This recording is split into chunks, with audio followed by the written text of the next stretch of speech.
El procesamiento de la información. Al igual que las computadoras, la mente humana también procesa información que recibe como insumo. Los consumidores procesamos la información de productos basándonos en el atributo del producto, la marca y en la comparación entre atributos y marcas. Los atributos que se incluyen en el mensaje son los determinantes de la capacidad del procesamiento de la información que tenemos los consumidores. ¿Cómo almacenamos, retenemos y recuperamos la información de los consumidores? En primer lugar tenemos el almacén sensorial, el cual tiene como dos cajones, un cajón donde se encuentra el almacén a corto plazo y otro cajón donde se encuentra el almacén a largo plazo. Posteriormente pasa a una fase de retención y por último la fase de codificación. El almacén sensorial tiene unas características y son las siguientes. La imagen de un insumo sensorial tan solo permanece 1 o 2 segundos en el almacén sensorial de la mente. Si ésta no se procesa, se pierde de inmediato. El subconsciente nos bloquea gran parte de la información que no necesitamos porque considera que tiene que reservar espacio para aquella información que sí necesitamos. A pesar de que es fácil llegar con un estímulo, lo difícil es generar una impresión duradera en la mente del consumidor. En almacén a corto plazo, se conoce también como la memoria de trabajo, es la fase donde se procesa la información y se almacena a corto plazo. La información se somete al proceso de ensayo, es decir, repetir concienzudamente, de manera que se podría transmitir al almacén a largo plazo. Si la información que se somete a este proceso, cuando lo repetimos de manera concienzuda, conseguimos que ésta sea transferida al almacén a largo plazo.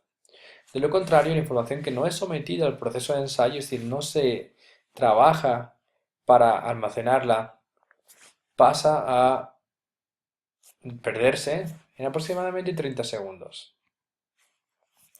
Si yo les pidiera que memorizaran este número, ustedes lo que harían sería un proceso de ensayo en el cual, muy probablemente, después de varias repeticiones, ustedes serían capaces de recordarlo. Si no les dijera que ustedes lo memoricen, puede ser que ustedes lo vean y sean capaces de repetir este número hasta dentro de 30 segundos aproximadamente. Si no hay un proceso de ensayo y repetición, probablemente este número lo van a olvidar. Esto es lo que, esto es lo que explica cómo funciona la memoria de trabajo. Por otro lado, el almacén a largo plazo mantiene la información durante periodos relativamente extensos. Aquí los datos se mantienen durante días, semanas e incluso años. Si yo les pregunto cuál era el lugar favorito para jugar cuando eran niños, ustedes muy probablemente lo van a recordar sin ningún esfuerzo. Esto es lo que se conoce como el almacén sensorial a largo plazo. Después tenemos el proceso de ensayo y codificación. Aquí la cantidad de información que se envía del almacenamiento a corto plazo al de largo plazo depende de la cantidad de ensayos que se realicen. Aprender una imagen requiere menos tiempo que aprender información verbal, y un texto con imágenes genera mayor recordación que sin ellas. El objetivo del ensayo es guardar la información en el almacén a corto plazo el suficiente tiempo para que ésta sea codificada para acceder al almacén a largo plazo. Este es el esquema de que sigue el proceso de información en nuestra mente o el proceso de recordación de un estímulo. Recibimos el estímulo mediante la entrada sensorial y este es almacenado en el almacén sensorial. Si no recurrimos al proceso de ensayo, esta información, este estímulo se pierde en aproximadamente 30 segundos. Si realizamos el proceso de ensayo, entramos ya en la memoria de trabajo o lo que se conoce el almacén a corto plazo. Y de misma manera, si no lo trabajamos, es decir, si no lo codificamos, también termina perdiéndose. Es como lo que veíamos del número de teléfono cuando les pedía que lo memoricen. Si la codificación se realiza de manera correcta, entra al almacén a largo plazo, de manera que ésta se mantiene por un periodo de tiempo más largo y es más fácil recuperarla en un periodo de tiempo más extenso. La retención. Aquí la información se organiza y reorganiza constantemente a medida que se forjan diversos trozos de información. El almacenamiento a largo plazo es una red de nodos unidos entre sí. La activación consiste en relacionar los datos antiguos con los actuales para que la información sea más significativa, y los consumidores son más proclives a recordar la información de marcas familiarizadas y les toma más tiempo retener la información acerca de marcas desconocidas. Si yo les pidiera que ustedes memoricen esta imagen mediante el almacén sensorial a corto plazo, ustedes van a tener que realizar un gran esfuerzo de ensayo para retener esa información en lo que se considera memoria de trabajo. Probablemente si esto lo hiciéramos durante un tiempo, durante unos 5, 10 o hasta 15 minutos, ustedes sí serían capaces de recordar qué imágenes hay en cada cuadrante. Sin embargo, si yo les pidiera que ustedes dentro de una semana recuerden cómo estaban estas imágenes distribuidas, si no realizan un proceso de codificación para almacenar esta información en el cajón de largo plazo, muy probablemente esta información se perdería. El proceso de retención, por lo tanto, es la impronta de una marca.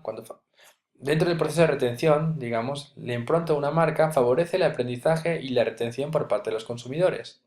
Aquí el simbolismo sonoro de una marca influye directamente sobre la codificación y mensaje de la marca, es decir, si hay acompañamiento auditivo con un jingle o con una canción, recordamos de manera más profunda la marca y por tanto el estímulo.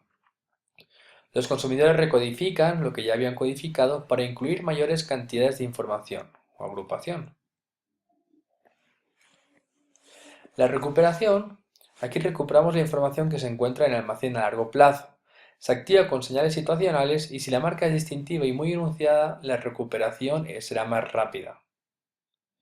Si tenemos una marca conocida desde que éramos pequeños, muy probablemente en ciertos contextos donde vemos esa marca, no nos va a suponer ningún esfuerzo recordar todo lo que esa marca representa para nosotros.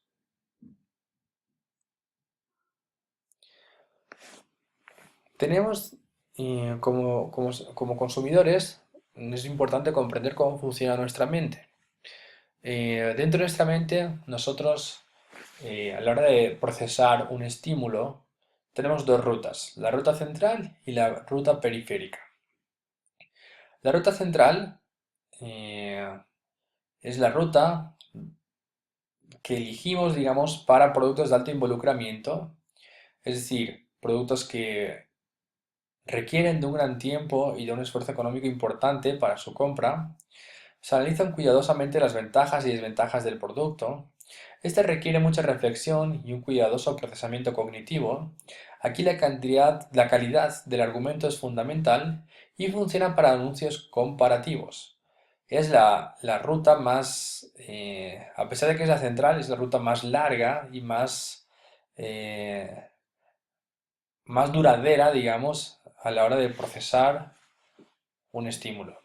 Mientras que la ruta periférica se utiliza para productos de bajo involucramiento, donde las ventajas y desventajas del producto no son analizadas en profundidad.